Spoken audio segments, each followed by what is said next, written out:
നമസ്കാരം. പുതിയൊരു വീഡിയോയിലേക്ക് എല്ലാവർക്കും സ്വാഗതം. പല വ്യക്തികൾക്കും ജീവിതത്തിൽ നല്ല അവസരങ്ങൾ വന്നു ഭവിക്കാറുണ്ട്. എന്നാൽ പല വ്യക്തികൾക്കും ചെറിയൊരു കഷ്ടതയാൽ ജീവിതത്തിൽ ഭാഗ്യങ്ങൾ നഷ്ടപ്പെടാറുമുണ്ട്. എന്നാൽ ഇന്ന് ഭാഗ്യം അനുഭവിക്കുന്ന അല്ലെങ്കിൽ ഭാഗ്യം അനുഭവിക്കാൻ പോകുന്ന കുറച്ച് നക്ഷത്ര ജാതകരെ കുറിച്ചാണ് പറയുന്നത്. അതായത് പ്രധാനമായിട്ടും ഒരു ലോട്ടറി ഭാഗ്യം, അതുപോലെ നിങ്ങൾ ജീവിതത്തിൽ ഏറ്റവും കൂടുതൽ ആഗ്രഹിക്കുന്ന ഒരു ആഗ്രഹ സാഫല്യം, അത്തരത്തിലുള്ള ആഗ്രഹങ്ങൾ നേടിയെടുക്കുന്ന 9 നക്ഷത്ര ജാതകർ. തീർച്ചയായിട്ടും ഈ നക്ഷത്ര ജാതകർക്ക് വൻ രീതിയിലുള്ള സാമ്പത്തികപരമായ ഉയർച്ചകളും ഉണ്ടാകും.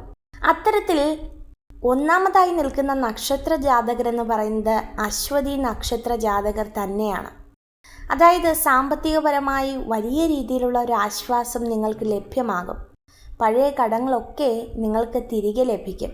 അതുപോലെ തന്നെ ഒരു ലോട്ടറി എടുക്കുന്ന വ്യക്തിയാണെങ്കിൽ ഒരു ലോട്ടറി ഭാഗ്യം നിങ്ങൾക്കുണ്ട്.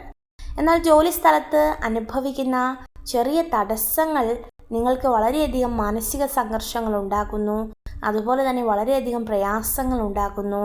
എന്നാൽ അത്തരത്തിലുള്ള അവസ്ഥകളിൽ നിന്നൊക്കെ ഒരു മാറ്റമുണ്ടാകും. ഇനി രണ്ടാമത്തെ നക്ഷത്ര ജാതകർ എന്ന് പറയുന്നത് ഭരണി നക്ഷത്ര ജാതകരാണ്.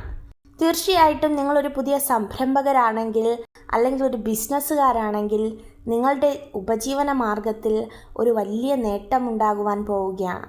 നിങ്ങൾ സാമ്പത്തികമായി വളരെയധികം അഭിവൃദ്ധി പ്രാപിക്കുവാനായിട്ട് പോവുകയാണ്. തടസ്സങ്ങളൊക്കെ നിങ്ങളുടെ ജീവിതത്തിൽ നിന്ന് മാറിപ്പോകും. മൂന്നാമത്തെ നക്ഷത്ര ജാതകർ കാർത്തികയാണ്. അതുപോലെ തന്നെ നിങ്ങളുടെ ജീവിതത്തിൽ ഉണ്ടാകാൻ പോകുന്ന മാറ്റമെന്ന് പറയുന്നത് സ്വന്തമായ ഒരു ഭവനം അല്ലെങ്കിൽ ഒരു വാഹനം വാങ്ങുക, കുടുംബ സ്വത്തൊക്കെ നിങ്ങൾക്ക് ലഭിക്കുക എന്നുള്ളതാണ്. നാലാമത്തെ നക്ഷത്ര ജാതകർ രോഹിണി നക്ഷത്ര ജാതകരാണ്. പൊതുവെ രാജയോഗമാണ് ഈ നക്ഷത്ര ജാതകർക്കെങ്കിലും അപൂർവം തരത്തിലൊക്കെ കഷ്ടതകൾ വന്നും ഭവിക്കാറുണ്ട്.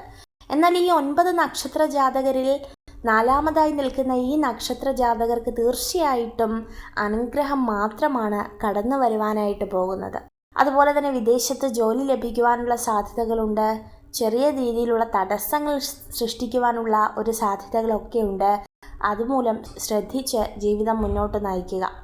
അഞ്ചാമത്തെ നക്ഷത്ര ജാതകരെന്ന് പറയുന്നത് മകയിരമാണ്. കഷ്ടപ്പാടുകളൊക്കെ നിങ്ങൾക്കുണ്ടാകും. അതുപോലെ തന്നെ ജോലി തടസ്സങ്ങളുണ്ടാകും, ജോലി ഭാരങ്ങളുണ്ടാകും. പക്ഷേ ആരോഗ്യകാര്യത്തിലൊക്കെ നിങ്ങൾ ടെൻഷൻ അടിക്കുന്ന കാര്യങ്ങളിലൊക്കെ വളരെയധികം അഭിവൃദ്ധി ഉണ്ടാകും. പ്രയാസങ്ങളെയൊക്കെ മാറ്റി നിർത്തുവാനായിട്ട് നിങ്ങൾക്ക് കഴിയും. സാമ്പത്തിക മേഖലയിൽ പുരോഗതി കൈവരിക്കും. അതുപോലെ തന്നെ അടുത്ത നക്ഷത്ര ജാതകർ എന്ന് പറയുന്നത് പുണർദമാണ്. വരുമാന സ്രോതസ്സുകളൊക്കെ ഇരട്ടിയായിട്ട് നിങ്ങൾക്ക് മുന്നിൽ തുറക്കപ്പെടും. അതുപോലെ നിങ്ങൾ ആഗ്രഹിക്കുന്ന ഒരു സ്ഥാനക്കയറ്റം അല്ലെങ്കിൽ ജോലിയിൽ ഉണ്ടാകുന്ന ഒരു മാറ്റം, ഇതൊക്കെ സക്സസ് ആകും. അതുപോലെ അടുത്ത നക്ഷത്രം പൂയം നക്ഷത്രമാണ്. വലിയ രീതിയിലുള്ള ഒരു സാമ്പത്തിക അഭിവൃദ്ധി ഉണ്ടാകും, സന്താന ലഭ്യതയുണ്ടാകും, സ്വന്തമായൊരു വീട് എന്നൊരാഗ്രഹം പൂവണിയും. അടുത്ത നക്ഷത്രം ആയില്യമാണ്. ബുദ്ധിപരമായ പല നീക്കങ്ങളിലൂടെയും നിങ്ങൾക്ക് പണം സമ്പാദിക്കുവാനായിട്ട് കഴിയും. അതുപോലെ കൃത്യമായ പണമിടപാടുകൾ നിങ്ങളുടെ ജീവിതത്തിൽ ഉണ്ടായിരിക്കും എന്നുള്ളതാണ്.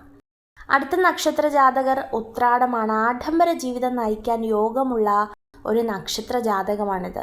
തീർച്ചയായിട്ടും നിങ്ങൾക്ക് സംഭവിച്ച വേദനകൾക്കൊക്കെ ഒരു പരിഹാരം നിങ്ങളുടെ ജീവിതത്തിൽ കടന്നു വരും.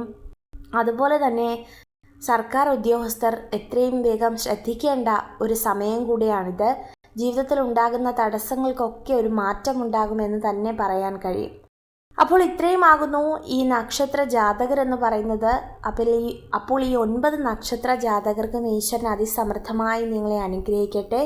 നിങ്ങളുടെ ജീവിതത്തിൽ ഉണ്ടാകുന്ന എല്ലാവിധ തടസ്സങ്ങളും എല്ലാവിധ കഷ്ടതകളും ഒക്കെ മാറി ജീവിതത്തിൽ ഒരു വലിയ ഭാഗ്യാനുഭവം ഉണ്ടാകുവാനായിട്ട് പോവുകയാണ്. അപ്രകാരം ഈ 9 നക്ഷത്ര ജാതകരെയും മറ്റു നക്ഷത്ര ജാതകരെയും ഒക്കെ ഈശ്വരൻ അനുഗ്രഹിക്കട്ടെ. നിങ്ങൾക്ക് ഈ ഒരു വീഡിയോ ഉപകാരപ്രദമായെങ്കിൽ ചാനൽ സബ്സ്ക്രൈബ് ചെയ്യുവാനായി അഭ്യർത്ഥിക്കുന്നു. നന്ദി.